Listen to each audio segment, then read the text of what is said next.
Item ಯಾವುದೇ ಇರಲಿ try ಮಾಡಿ ಆಚಿ ಚಿಕನ್ ಮಸಾಲಾ.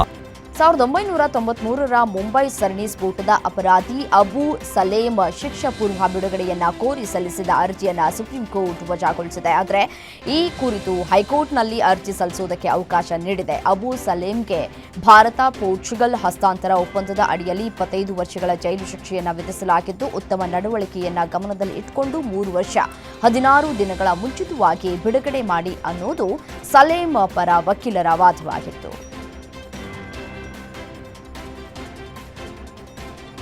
ಸುಮಾರು 30 ವರ್ಷಗಳಿಂದ ಮೀರತ್ನಲ್ಲಿ ತಲೆಮರೆಸಿಕೊಂಡಿದ್ದಂತಹ ಪಾಕಿಸ್ತಾನಿ ತಾಯಿ ಮತ್ತು ಮಗಳ ವಿರುದ್ಧ ಉತ್ತರ ಪ್ರದೇಶ ಪೊಲೀಸರು ಪ್ರಕರಣವನ್ನು ದಾಖಲಿಸಿದ್ದಾರೆ. ಆಧಾರ್ ಕಾರ್ಡ್, ಪಾಸ್ಪೋರ್ಟ್ ಮತ್ತು ಮತದಾರರ ಗುರುತಿನ ಚೀಟಿ ಸೇರಿದಂತೆ ಭಾರತೀಯ ಗುರುತಿನ ದಾಖಲೆಗಳನ್ನು ವಂಚನೆಯಿಂದ ಪಡೆದು ಅಕ್ರಮವಾಗಿ ನಡೆಸಿದ್ರು ಎಂಬ ಆರೋಪ ಇವರ ಮೇಲಿದೆ.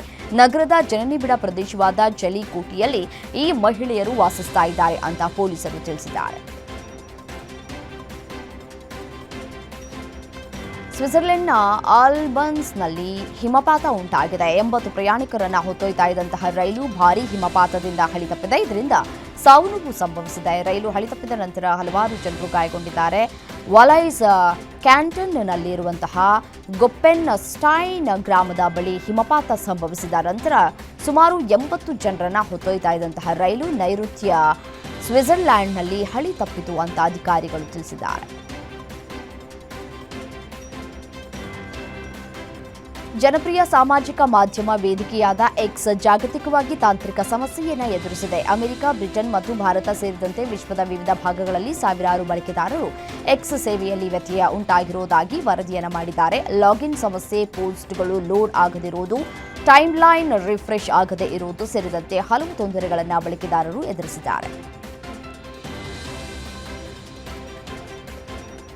ಬಲೂಚ್ ಲಿಬರೇಷನ್ ಆರ್ಮಿ ಪಾಕಿಸ್ತಾನದ ಭದ್ರತಾ ಪಡೆಗಳ 7 ಸಿಬ್ಬಂದಿಯನ್ನ ಕಸ್ಟಡಿಯಲ್ಲಿ ಇರಿಸಿರುವುದಾಗಿ ಹೇಳಿಕೊಂಡಿದೆ. ಅವರನ್ನ ಬಿಡುಗಡೆ ಮಾಡುವುದಕ್ಕೆ ಕೈದಿಗಳ ವಿನಿಮಯಕ್ಕಾಗಿ ಪಾಕಿಸ್ತಾನ ಸರ್ಕಾರಕ್ಕೆ 1 ವಾರ ಗಡುವನ್ನು ಕೊಡಲಾಗಿದೆ. ಆ ಅವಧಿಯ ಒಳಗೆ ಮಾತುಕತೆ ನಡೆಯದೇ ಇದ್ರೆ ಬಂಧಿತರಿಗೆ ಮರಣದಂಡನೆ ವಿಧಿಸಬಹುದು ಅಂತ ಎಚ್ಚರಿಕೆಯನ್ನು ನೀಡಲಾಗಿದೆ.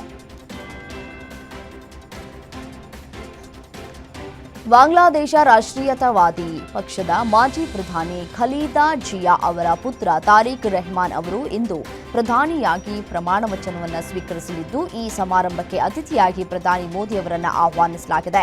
2024ರಲ್ಲಿ ಶೇಖ್ ಹಸೀನಾ ಅವರ ಪದಚ್ಯುತಿಗೊಂಡ ಬಳಿಕ ಬಾಂಗ್ಲಾದೇಶದಲ್ಲಿ ನಡೆದ ಮೊದಲ ರಾಷ್ಟ್ರೀಯ ಚುನಾವಣೆಯಲ್ಲಿ ಬಿಎನ್ಪಿ ಭರ್ಜರಿ ಗೆಲುವನ್ನು ದಾಖಲಿಸಿದ್ದು, ತಾರಿಕ್ ರೆಹಮಾನ್ ಅವರು ನೂತನ ಪ್ರಧಾನಿಯಾಗಿ ಆಯ್ಕೆಯಾಗಿದ್ದಾರೆ. ಬಾಂಗ್ಲಾದೇಶದಲ್ಲಿ ಇಂದು ನೂತನ ಸರ್ಕಾರ ರಚನೆಯಾಗಲಿದೆ. ಮುಖ್ಯ ಚುನಾವಣಾ ಆಯುಕ್ತ ನಾಸಿರುದ್ದೀನ್ ಅವರು ಬೆಳಗ್ಗೆ ಸಂಸದರಿಗೆ ಪ್ರಮಾಣ ಬೋಧಿಸಲಿದ್ದಾರೆ. ಅದೇ ದಿನ ಸಂಜೆ ಅಧ್ಯಕ್ಷ ಮೊಹಮ್ಮದ್ ಶಹಾಬುದ್ದೀನ್ ಅವರು ಪ್ರಧಾನಿಯಾಗಲಿರುವ ತಾರಿಕ್ ರೆಹಮಾನ್ ಮತ್ತು ಸಂಪುಟ ಸದಸ್ಯರಿಗೆ ಶಪಥ ಬೋಧಿಸುವವರು. ಫೆಬ್ರವರಿ 12ರಂದು ಹಸೀನಾರ ಅವಾಮಿ ಲೀಗ್ ಅನುಪಸ್ಥಿತಿಯಲ್ಲಿ ಬಾಂಗ್ಲಾ ಚುನಾವಣೆಯಲ್ಲಿ ಖಲೀದಾರ ಬಿಎನ್ಪಿ ಪಕ್ಷ ಬಹುಮತವನ್ನು ಪಡೆದುಕೊಂಡಿತ್ತು.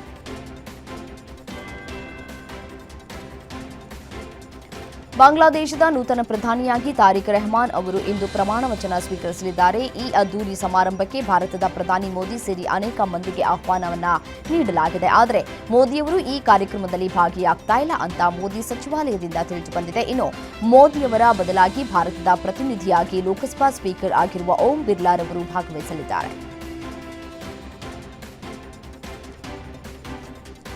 ಅಂಡರ್-19 ವಿಶ್ವಕಪ್ ಫೈನಲ್ ಪಂದ್ಯದಲ್ಲಿ ಇಂಗ್ಲೆಂಡ್ ವಿರುದ್ಧ ಸ್ಫೋಟಕ ಇನ್ನಿಂಗ್ಸ್ ಆಡಿದ ಭಾರತ ತಂಡದ ಸ್ಟಾರ್ ಬ್ಯಾಟ್ಸ್ಮನ್ ವೈಭವ್ ಸೂರ್ಯವಂಶಿ ಈ ವರ್ಷ 10ನೇ ತರಗತಿಯ ಬೋರ್ಡ್ ಪರೀಕ್ಷೆಗಳನ್ನು ತ್ಯಜಿಸಿದ್ದಾರೆ. ಬಿಹಾರದ ತಾಜಾಪುರದ ನಿವಾಸಿಯಾದ ವೈಭವ್ ಫೆಬ್ರವರಿ 17ರಿಂದ ಮಾರ್ಚ್ 11ರವರೆಗೆ ಬಿಹಾರ ಬೋರ್ಡ್ ಪರೀಕ್ಷೆಗಳಿಗೆ ಹಾಜರಾಗಬೇಕಿತ್ತು. ಐಪಿಎಲ್ಗೆ ತಯಾರಿ ನಡೆಸುವುದಕ್ಕೆ ಯುವ ಆಟಗಾರನಿಗೆ ಸಮಯವಿಲ್ಲ. ಹಾಗಾಗಿ ವೈಭವ್ ಅವರ ತರಬೇತುದಾರ ಮನೀಶ್ ಓಜಾ ದೃಢಪಡಿಸಿದ್ದಾರೆ. ಭಾರತದ ಗೆಲುವಿಗೆ ಎಕ್ಸ್ನಲ್ಲಿ ಪೋಸ್ಟ್ ಮಾಡಿದ ಲಲಿತ್ ಮೋದಿ, ಕೊಲಂಬೋದಲ್ಲಿ ನಡೆದ ಟಿ20 ವಿಶ್ವಕಪ್ನಲ್ಲಿ ಪಾಕಿಸ್ತಾನ ವಿರುದ್ಧ ನಿರೀಕ್ಷೆಯಂತೆ ಜಯಗಳಿಸಿದ ಟೀಂ ಇಂಡಿಯಾಗೆ ಮತ್ತು ಕೋಚ್ ಗಂಭೀರ್ ಅವರಿಗೆ ಅಭಿನಂದನೆಗಳು ಎಂದು ಬರೆದಿದ್ದಾರೆ. ಈ ಟ್ವೀಟ್ಗೆ ಗಂಭೀರ್ ನಿಮ್ಮ ಶುಭಾಶಯಗಳಿಗೆ ತುಂಬಾ ಧನ್ಯವಾದಗಳು ಅಂತ ಕೂಡ ಬರೆದಿದ್ದಾರೆ.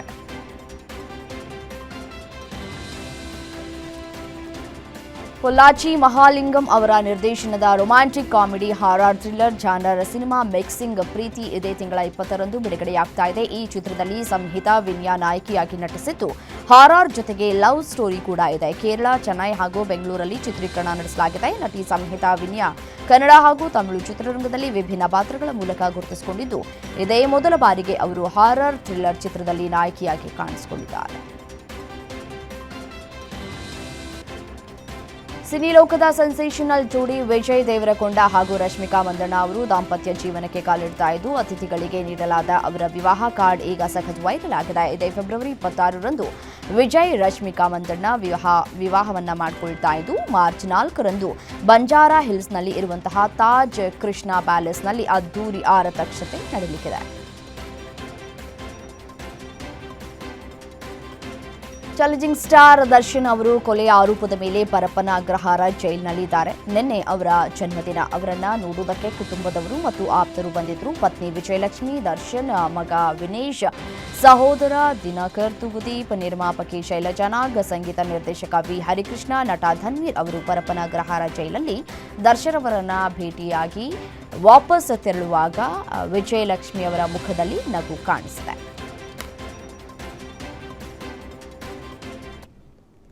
ಇವಿಷ್ಟು 50 ಗ್ಯಾರಂಟಿಯ ಹೈಲೈಟ್ಸ್. ನೋಡ್ತಾರೆ ಗ್ಯಾರಂಟಿ ನ್ಯೂಸ್, ಸುದ್ದಿ ಖಚಿತ, ನ್ಯಾಯ ನಿಶ್ಚಿತ.